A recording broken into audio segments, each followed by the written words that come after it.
जब किस्मत खराब हो। गौतम बुद्ध की कहानी आइए सुनते हैं। एक बार की बात है, महात्मा बुद्ध के शिष्य आनंद कहीं जा रहे थे।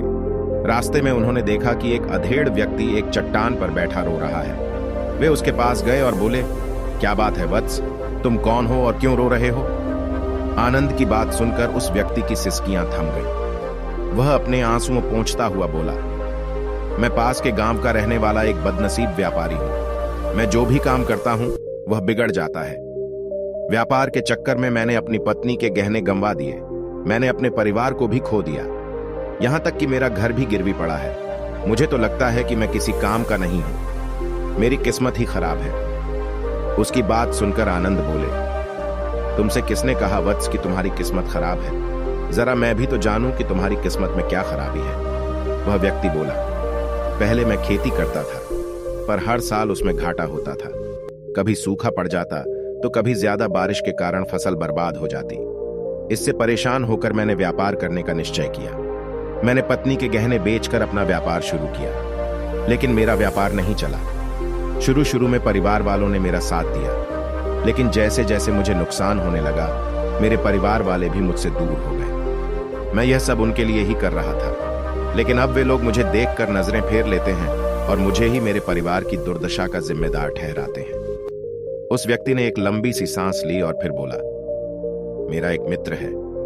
उसने भी मेरे साथ अपना व्यापार शुरू किया था। उसका व्यापार अच्छा चल रहा है। वह जब भी मेरे घर आता है तो अपनी सफलता की कहानियां सुनाता है। उसकी बातें सुनकर मेरे घर वाले भी कहते हैं कि उसे देख और कुछ सीख। हमें तो लगता है कि तेरे वश का कुछ भी नहीं है। उन लोगों की बातें सुन सुनकर अब तो मुझे भी लगने लगा है कि शायद मेरे वश का कुछ भी नहीं है।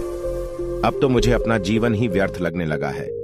मेरे मन में ख्याल आता है कि अपना जीवन समाप्त कर लूं। मैं यहां आया भी इसी इरादे से था, लेकिन हिम्मत नहीं कर पाया। इसीलिए यहां एकांत में बैठा विलाप कर रहा था। आनंद बोले, ओह, तो ये बात है। वैसे क्या तुम इसके अलावा कुछ और भी कहना चाहते हो? उनकी बात सुनकर वह व्यक्ति बोला, एक ओर मेरा हर काम खराब हो जाता है, दूसरी ओर मेरा मित्र है जो हर समय मुझे नीचा दिखाने का प्रयत्न करता रहता है।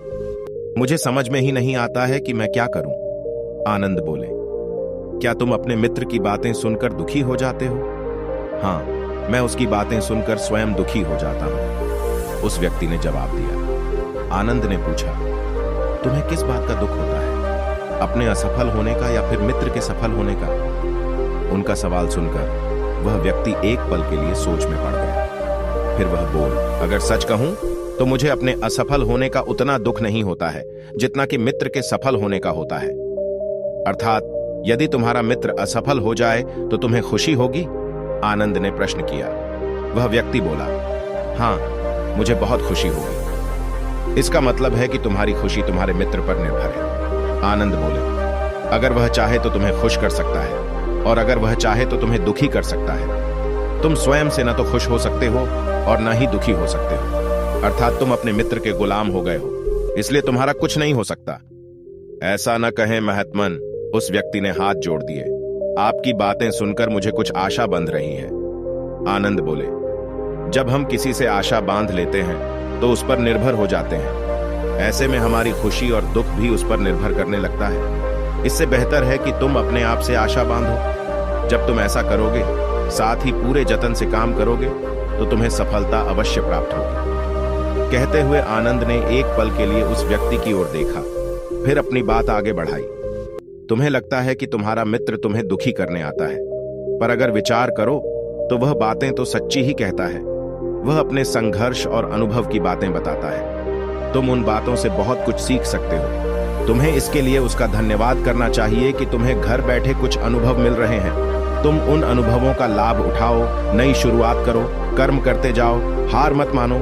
एक दिन तुम्हें सफलता अवश्य मिलेगी। आज तुम जिसे अपना बुरा वक्त या बुरी किस्मत कह रहे हो, एक दिन यह बदल जाएगी।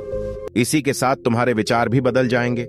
और देखना, जब तुम्हारा अच्छा वक्त शुरू होगा, तब तुम्हारा मित्र भी तुम्हें अपनी सफलताओं की कहानियां नहीं सुनाएगा। तब वह अपनी असफलताओं की बातें बताएगा, ताकि तुम उसकी बातें सुनकर भ्रमित हो जाओ, तुम्हारा आत्मविश्वास हिल जाए और तुम गलत निर्णय ले सको। लेकिन उस समय भी तुम्हें अपनी बुद्धि का प्रयोग करना होगा। तुम्हारा मित्र जैसे आज तुम्हें दुखी करने आता है, उसी तरह उस समय भी वह तुम्हें दुखी करने आएगा, क्योंकि जिस तरह उसे दुखी देखकर तुम्हें मजा आता है, उसी तरह उसे भी तुम्हें दुखी देखने में उतना ही मजा आता है। वह व्यक्ति बोला, आपने सही कहा, लेकिन मेरा सबसे बड़ा दुख यह है कि मेरे परिवार के लोग भी इसमें शामिल हैं। वास्तव में मैं तो अपने परिवार के लिए अच्छा करना चाहता था, लेकिन वे लोग भी मेरी बात नहीं समझते हैं। वे भी मुझे गलत कहते हैं और अब तो वे मेरे साथ भी नहीं हैं। आनंद बोले, मैं सब समझ गया। तुम सांत्वना चाहते हो। वास्तव में इस दुनिया में सभी लोग सांत्वना ही चाहते हैं। हम चाहते हैं कि हम जब भी कुछ करें तो लोग हमारी प्रशंसा करें, लेकिन आमतौर से ऐसा नहीं होता है, इसलिए हम दुखी हो जाते हैं। हमें लगता है कि हमारे मित्र, परिवार वाले सब मतलबी हैं। लेकिन तुम अगर किसी को अपना परिवार मानते हो और उसके लिए कुछ करना भी चाहते हो, तो तुम्हें ऐसा क्यों लगता है कि तुम दूसरों के लिए कुछ कर रहे हो? वास्तव में तुम अपनी खुशी के लिए कर रहे हो। इसलिए परिवार के लिए कुछ करना वास्तव में अपने लिए ही करना होता है। लेकिन अगर ऐसा करते समय तुम्हें लगता है कि तुम दूसरों के लिए कर रहे हो, तो तुम दुखी रहोगे। और अगर तुम्हें लगता है कि तुम अपने लिए कर रहे हो, तो तुम खुश रहोगे।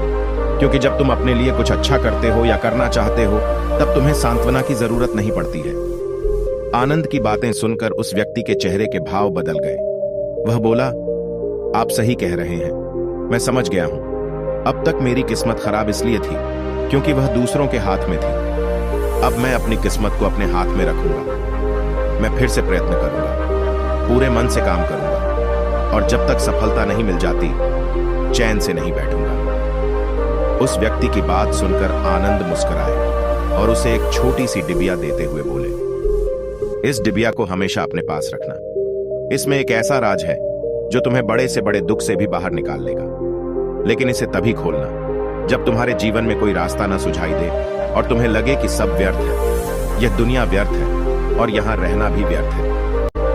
उस व्यक्ति ने आनंद को धन्यवाद दिया और डिबिया को लेकर चला गया। उसने नए उत्साह के साथ फिर से अपना व्यापार आरंभ किया। उसका व्यापार चल निकला। अपनी मेहनत और लगन के बल पर वह एक बड़ा व्यापारी बन गया।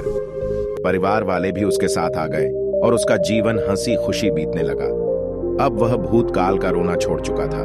वह भविष्यकाल की भी चिंता नहीं करता था, बस अपने वर्तमान को संवारने में लगा रहता था। और जो कुछ भी वह करता था, वह अपने लिए करता था, अपनों के लिए करता था। इसीलिए वह प्रसन्न था। उसके जीवन में अब कोई दुख नहीं था। लेकिन वक्त हमेशा एक जैसा नहीं रहता है, वह बदलता रहता है। उसके जीवन में भी बदलाव आया।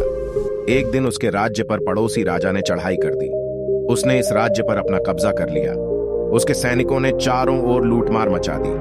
उन्होंने व्यापारी का सारा धन लूट लिया। उसके घर में आग लगा दी। जान बचाने के लिए उसे अपने परिवार के साथ वहां से भागना पड़ा।